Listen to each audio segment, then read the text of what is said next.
গতকাল সুপ্রিম কোর্টের একটি নির্দেশের পরিপ্রেক্ষিতে আপনারা প্রচুর ফোন করছেন, ফলে আপনাদের যাতে সুবিধা হয় সেই জন্য এই বুক লাইভ। তার কারণ আপনারা সত্যি সত্যিই বিড়ম্বনায় রয়েছেন, বিশেষ করে ভোটার তালিকা থেকে আপনাদের নাম বাদ যাওয়ার পরে ডিলিট লিস্টে নাম উঠেছে, ফলে কি করবেন দিশাহীন হয়ে অনেকেই ফোন করছেন। সকলের কাছেই পরিষ্কার যে এই মুহূর্তে ট্রাইব্যুনালে অ্যাপিল করতে হবে, কিন্তু যেটা পরিষ্কার নয় অ্যাপিলটা কোথায় করতে হবে, কিভাবে করতে হবে। দেখুন, যে নির্দেশ আছে সেই নির্দেশের সাপেক্ষে, সুপ্রিম কোর্টের নির্দেশের সাপেক্ষে ইলেকশন কমিশন তারা একটা নোটিশ দিয়েছে। এটি পেপারে মানে অন পেপার ট্রাইব্যুনাল আছে, কিন্তু অ্যাকচুয়ালি ট্রাইব্যুনাল সত্যি সত্যি ফাংশন করছে না। এই মুহূর্তে ট্রাইব্যুনাল একটি অ্যাপিলও এখনো পর্যন্ত ডিসপোজড হয়নি বা একটা অ্যাপিলও গৃহীত হয়নি। গতকালের সুপ্রিম কোর্টের যে নির্দেশ, সেই নির্দেশের সাপেক্ষে হয়তোবা খুব তাড়াতাড়ি এই মামলাটি, অর্থাৎ মোতাব শেখ যিনি কংগ্রেসের ফারাক্কার প্রার্থী, 6 তারিখের মধ্যে, কারণ সুপ্রিম কোর্ট এই যে নির্দেশনামা দিয়েছেন সেই নির্দেশনামায় বলে দিয়েছেন প্রিফারেবলি 6 তারিখের ফোরনুনের পূর্বে এই মামলাটি, অর্থাৎ মোতাব শেখের মামলাটি শুনানি করতে বলেছেন ট্রাইব্যুনালকে। এবং মহামান্য বিচারপতি টি.এস. শিবাংনাম তাকে দায়িত্ব দিয়েছেন, former chief justice of high court Calcutta, এই মামলাটি শুনানির জন্য। ফলে অনেকেই ফোন করে বলছেন যে তাদের মামলা ও এইভাবে করা, কিন্তু সেটা একেবারেই সম্ভব নয়। তার কারণ হচ্ছে এই মামলাটি যেহেতু তিনি কংগ্রেসের প্রার্থী, 6 তারিখ নমিনেশনের লাস্ট ডেট ছিল। প্রথমে আমি কলকাতা হাইকোর্টে অ্যাপ্রোচ করি, কারণ কলকাতা হাইকোর্ট তার অপারগতা জানিয়েছিল, তার কারণ যেহেতু মামলাটি সুপ্রিম কোর্টে, ফলে খুব আর্জেন্ট বেসিসে এই মামলা ফাইল করতে হয়েছিল, এবং যেটা প্রায় অসম্ভব ছিল, কিন্তু তবুও যাই হোক সেটা সম্ভবপর হয়েছে।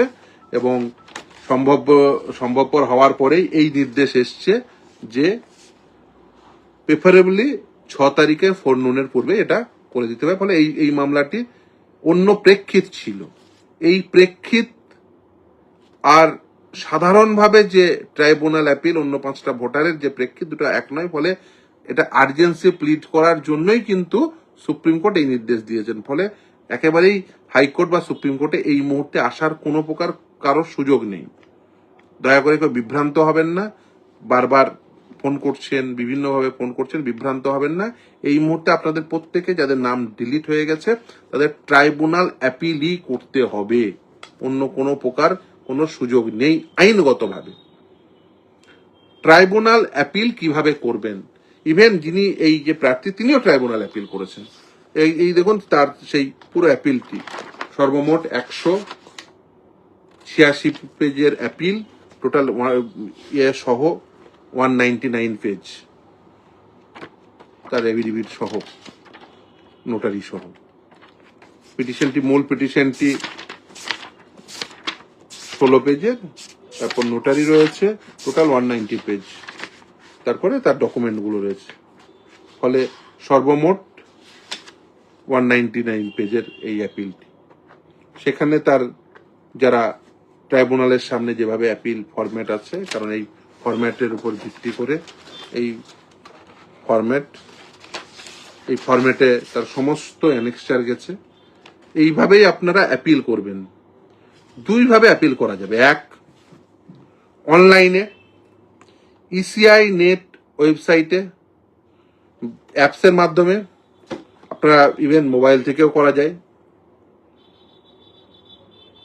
তাদের ইলেকশন কমিশন অফ ইন্ডিয়ার অফিসিয়াল ওয়েবসাইটে আপনারা অনলাইনে করতে পারেন, বা DM office, SDO office, SDM office, BDO অফিসে গিয়ে এই যে অ্যাপিল, এই যে কোটাটা আপনারা গিয়ে সেখানে জমা করবেন এবং অবশ্যই রিসিভ কপি নেবেন।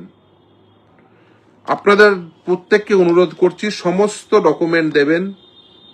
তার কারণ সুপ্রিম কোর্টে এই কথাটি উঠেছিল যে অ্যাডিশনাল ডকুমেন্ট দেওয়া যাবে কি যাবে না। সুপ্রিম কোর্ট নির্দিষ্টভাবে বলে দিয়েছে হ্যাঁ, অ্যাডিশনাল ডকুমেন্ট দেওয়া যাবে, এবং যদি সেটা ট্রাইব্যুনাল কনসিডার করেন, যে মনে করেন যে সেটা অ্যাডজুডিকেশনের জন্য প্রপার প্রয়োজন। কিন্তু আপনারা প্রত্যেকেই সেফ সাইডে থাকার জন্য অ্যাডিশনাল যা ডকুমেন্ট আছে সমস্ত ডকুমেন্ট দিয়ে প্রপার এই যে ফরম্যাটে আপনারা অ্যাপিলেট ট্রাইব্যুনালের সামনে, যে এসআইআর অ্যাপিলেট ট্রাইব্যুনালের সামনে অ্যাপিল করবেন।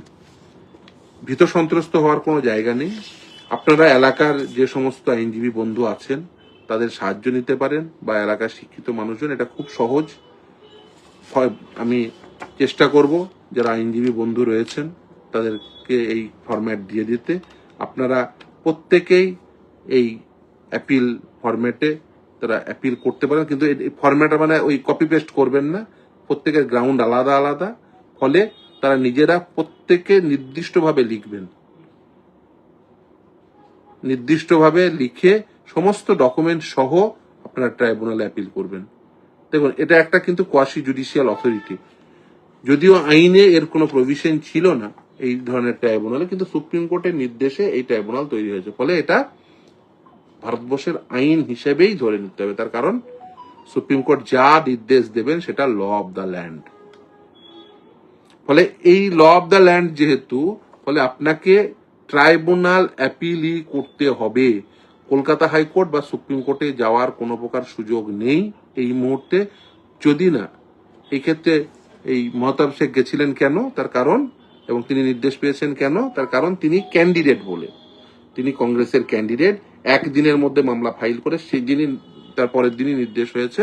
তার কারণ হচ্ছে তিনি যেহেতু ক্যান্ডিডেট, না হলে তিনি ক্যান্ডিডেট হতে পারবেন না, না হলে তিনি কন্টেস্ট করতে পারবেন না। ফলে সেই জন্য হয়েছে। প্রেক্ষিতটা বোঝার চেষ্টা করুন। অনেকেই বলছেন যে আমারটা কেন হবে না। প্রেক্ষিতটা হচ্ছে আপনি একটি জাতীয় দলের ক্যান্ডিডেট নয়, বা যে কোনো দলের ক্যান্ডিডেট নয়, আপনি ভোটার। নিশ্চিতভাবেই এখন যদি সকলকেই যদি ওই আর্জেন্টি করতে যান তাহলে তো সেটা সম্ভব না। ফলে আর্জেন্সি বেসিসে এটা হয়েছে। ফলে সেটা যে সকলের জন্য একই পদ্ধতিতে হবে সেটা নয়। হ্যাঁ, নিশ্চিতভাবেই এটা যত দ্রুততার সঙ্গে সম্ভব সেটা হওয়া উচিত। আপনি ভোটার, ন্যায্য ভোটার, বৈধ ভোটার, আপনার নাম ডিলিট হয়ে গেছে, আপনাকে কিন্তু 15 দিনের মধ্যেই এই অ্যাপিল করতে হবে। তারপরে, কারণ এই অ্যাপিলটা কেন আমি প্রপার ফরম্যাটে উইথ অল ডকুমেন্ট দিতে বলছি, তার কারণ হচ্ছে পরবর্তীতে যদি দেখা যায় অ্যাপিলেট ট্রাইব্যুনালের যে নির্দেশ সেটাতে আপনি এগ্রিভড, তাহলে কিন্তু আপনাকে হায়ার ফোরামে যেতে হবে। ফলে সেখানে যদি এই মানে বেসিক্যালি এটা একটা আইনগত প্রশ্ন, এটাকে কোর্ট অফ ফার্স্ট ইনস্ট্যান্স হিসেবে ধরবো, নাকি এই রিজেকশনের পরে এটা অ্যাপিল হবে। অ্যাকচুয়ালি যা নির্দেশ সুপ্রিম কোর্ট দিয়েছেন তাতে প্রায় কোর্ট অফ ফার্স্ট ইনস্ট্যান্স হয়ে গেছে।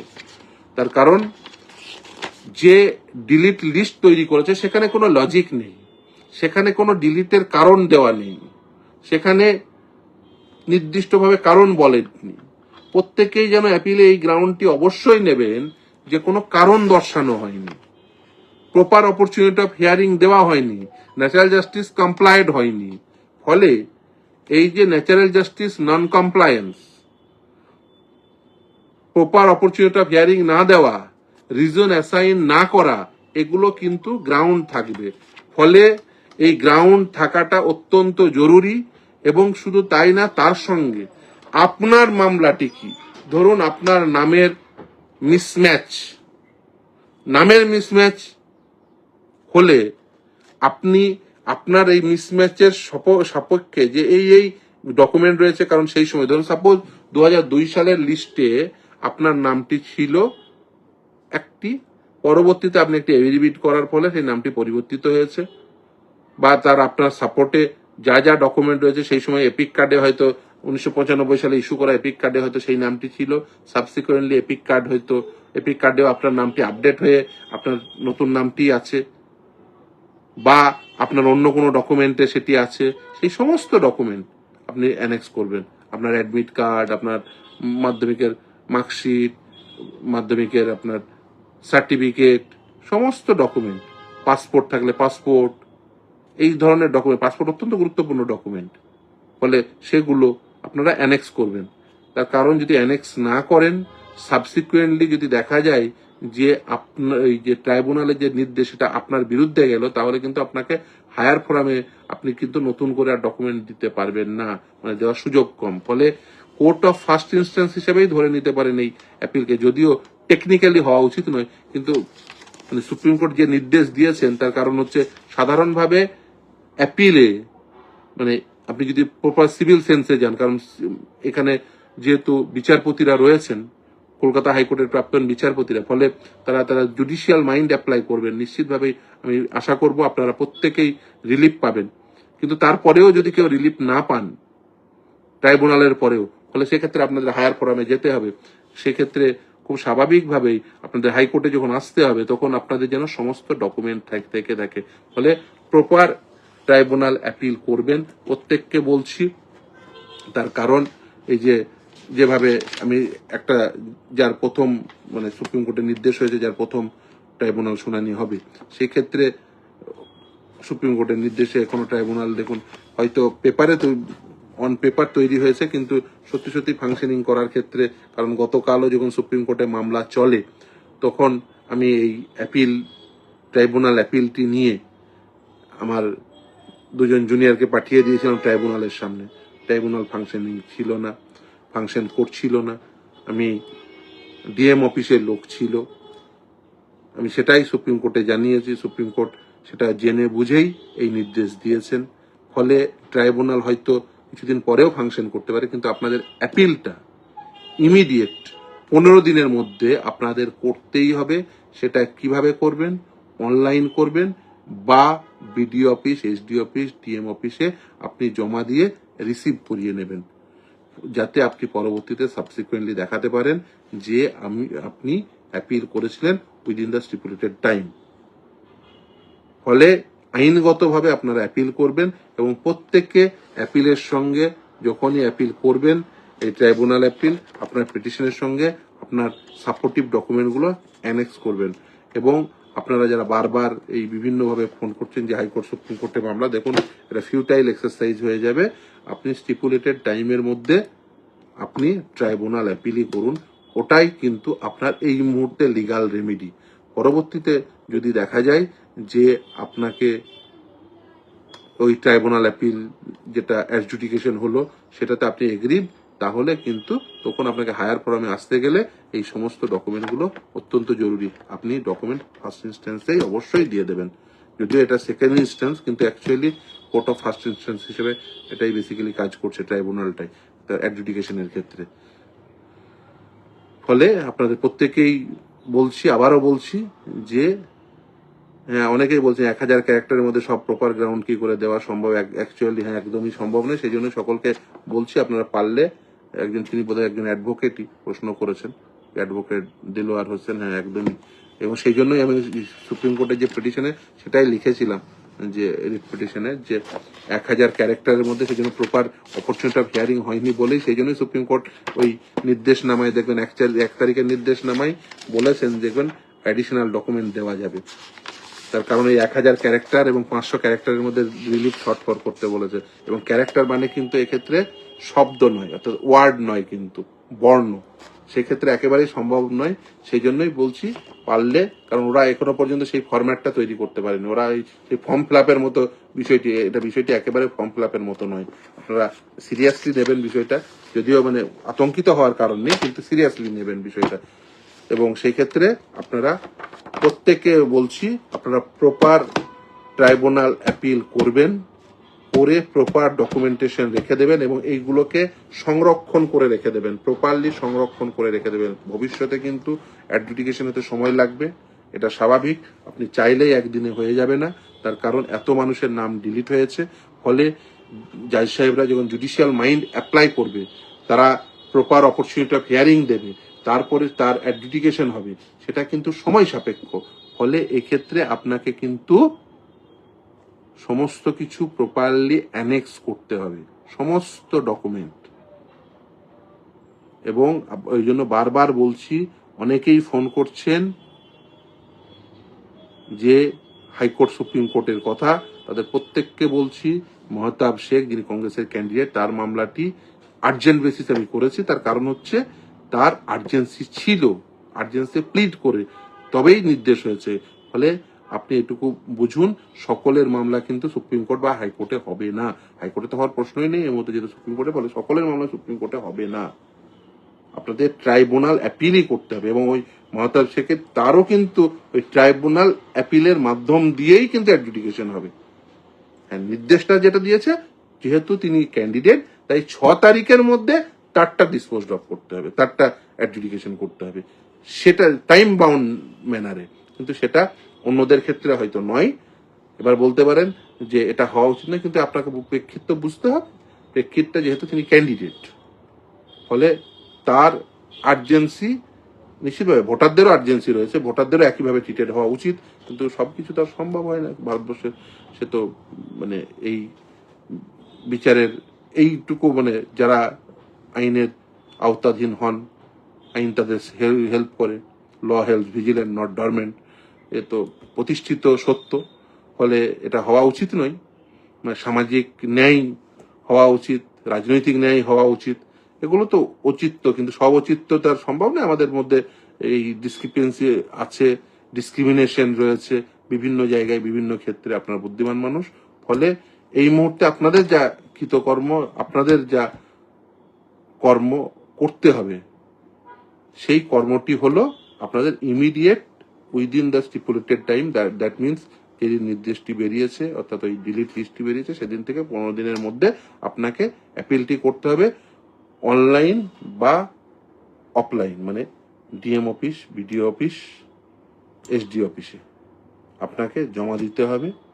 ট্রাইব্যুনালে এই মুহূর্তে জমা দেওয়ার সুযোগ নেই সরাসরি, তার কারণ এখন পর্যন্ত, গতকাল পর্যন্ত সেখানে জমা দেওয়া যাচ্ছিল না, কারণ সেটা নির্দেশনামাতেও নেই। ফলে ট্রাইব্যুনালে সরাসরি জমা দেওয়ার প্রশ্নও নেই।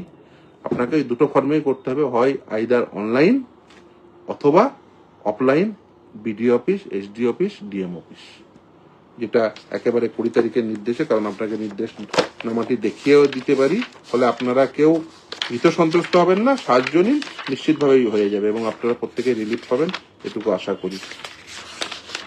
কারণ এই মুহূর্তে আশা ছাড়া আর কিছুই করার নেই। 20 মার্চের নির্দেশে দেখবেন বলাই আছে বিভিন্ন জেলার জন্য কারা কারা বরাদ্দকৃত হয়েছেন, যে সমস্ত বিচারপতিগণ, প্রাক্তন বিচারপতিগণ। সেখানে দেখবেন 3 নম্বর প্যারাগ্রাফে বলাই আছে, the appeal may be filed either one online through ECI Net platform at http://ecinet.eci.gov.in or physically at the office of the DM, SDM, SDO, who shall ensure digitization and uploading the appeal on the ECI Net platform at the earliest.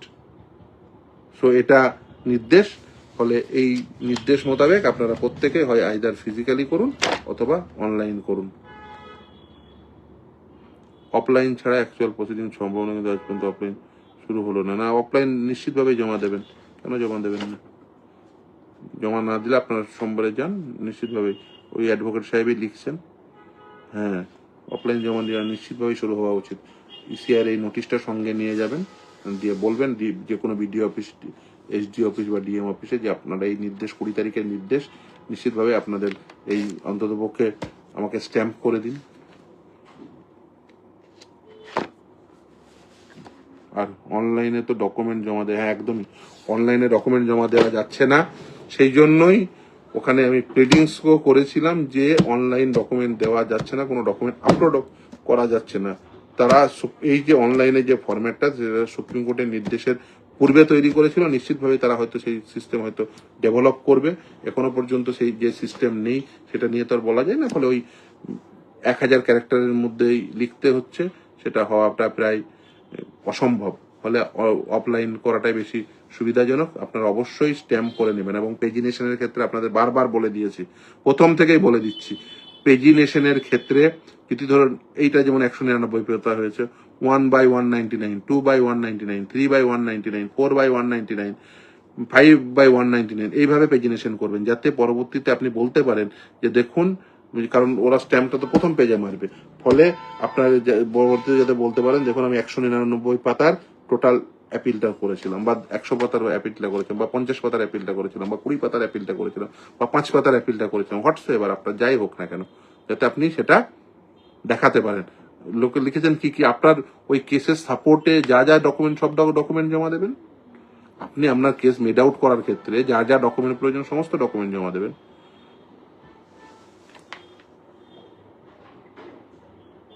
ধন্যবাদ।